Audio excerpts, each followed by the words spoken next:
Welcome to Positive Atheism English channel. Today, from the book What is Religion, written by Robert G. Ingersoll, I shall read out to you the chapter How Can Mankind Be Reformed Without Religion? Religion has been tried and in all countries, in all times, has failed. Religion has never made man merciful. Remember the Inquisition. What effect did religion have on slavery? What effect upon Libby, Salisbury, and Andersonville? Religion has always been the enemy of science, of investigation and thought. Religion has never made man free. It has never made man moral, temperate, industrious, and honest. Among savages, do we need find that their vices and cruelties are the fruits of their superstitions? To those who believe in the uniformity of nature, religion is impossible. Can we affect the nature and qualities of substance by prayer? Can we hasten or delay the tides by worship? Can we change winds by sacrifice? Will kneelings give us wealth? Can we cure disease by supplication? Can we add to our knowledge by ceremony? Can we receive a virtue or honor as alms? Are not the facts in the mental world just as stubborn, just as necessarily produced as the facts in the material world? Is not what we call mind just as natural as what we call body?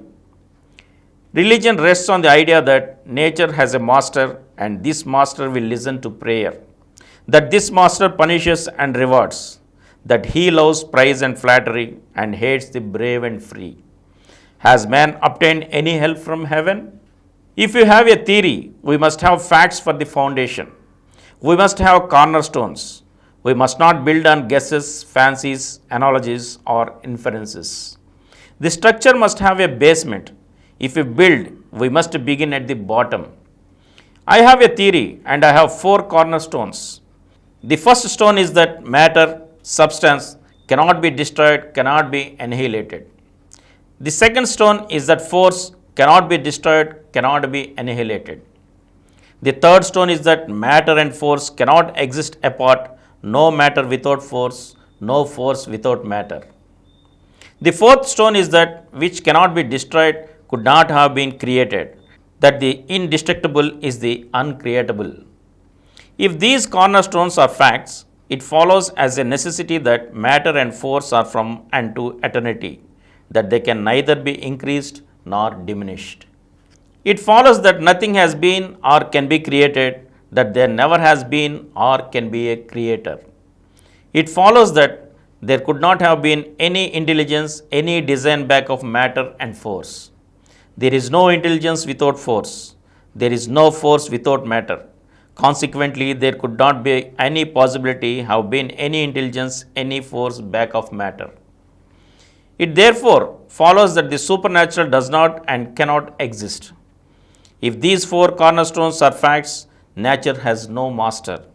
If matter and force are from and to eternity, it follows as a necessity that no God exists, that no God created or governs the universe, that no God exists who answers prayer, no God who succors the oppressed, no God who pities the sufferings of innocence, no God who cares for the slaves with scared flesh, the mothers robbed of their babes, no God who rescues the tortured, and no God that saves a matter from the flames.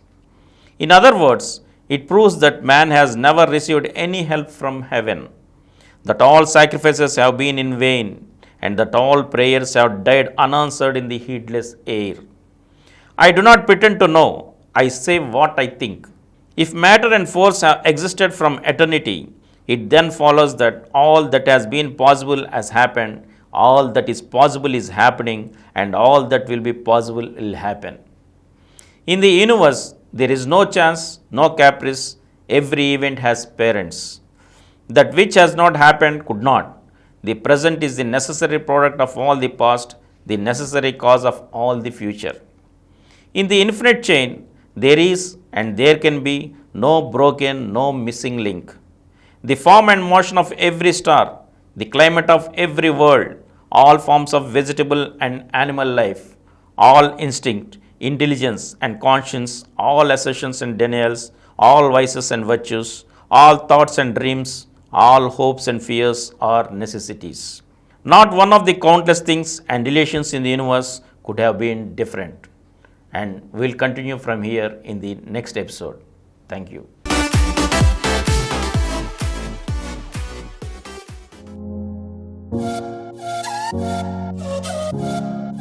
For more videos, please subscribe to this channel Positive Atheism and activate the bell icon.